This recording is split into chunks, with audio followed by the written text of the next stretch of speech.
वो सुबह थोड़ी अलग गई थी। बाकी बीत चुकी सुबह से काफ़ी अलग गई थी।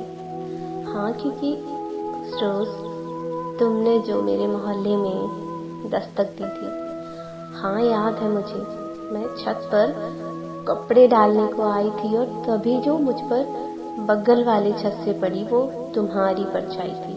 भला भूला भी कैसे जा सकता है उस दिन को, क्योंकि तुमने तो उस रोज़ ही मेरी ज़िंदगी में दस्तक दे दी थी। तब शायद कुछ 7 का वक्त था। अब देखो टाइम कैसे याद है ये तो पूछना ही मत, क्योंकि उसी वक्त नीचे से माँ की चाय के लिए आवाज़ आई थी।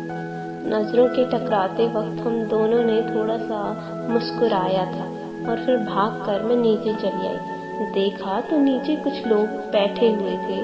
माँ से पूछने पर मालूम हुआ कि बगल में कुछ नए पड़ोसी आए हैं, और ये जानकर तो दिल गदगद हो गया कि तुम उन्हीं के तो बेटे थे। फिर यूं हुआ कि मुलाकातें छत पर जो अनजाने में होती थी वो बेवक्त ही जानकर होने लगी।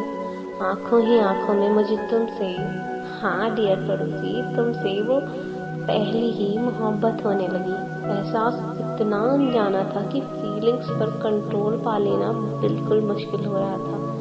अब मन में ये उलझन भी थी कि क्या जो तूफान इस ओर से उठ रहा है, क्या उस ओर भी वही हलचल मची है? क्योंकि छत पर तुम्हारा आना मुझे अब भी उसका रीज़न नहीं मिला था, मगर दिल अब सच जानने को ज़ोरों से मचलने लगा था। उस ओर तुम्हारा मुझे देखने का वो नज़रिया भी अब बदलने लगा था। अब छत पर भी तुम अमूमन ही आया करते थे। जाने सच में ऐसा करते थे या फिर सिर्फ मुझे सताया करते थे। एक रोज़ छत पर ही बैठी थी मैं और पीछे से किसी के कूदने की आवाज़ आई।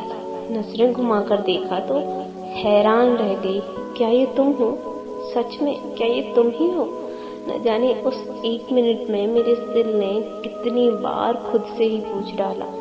तुमने मेरा हाथ पकड़ा और जो तुमने उस रोज कहा, न जाने कब से सुनना चाहते थे मेरे ये कान। I love you.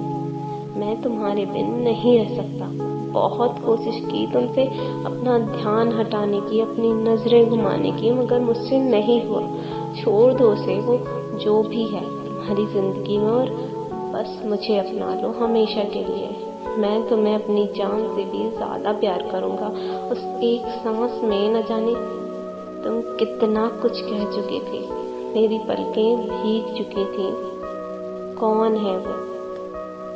किसे छोड़ दूँ तुम्हारे लिए? मैं तो पहली नज़र में ही तुम्हारी हो गई थी।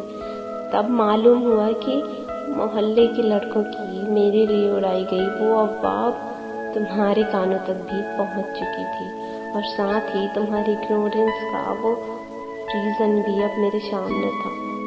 हम दोनों भीगी हुई पलकों के साथ एक दूसरे को गले लगा चुके थे। आज हमारी शादी को पूरे 3 साल बीत चुके हैं, लेकिन लगता है मानो ये कल की ही तो बात है।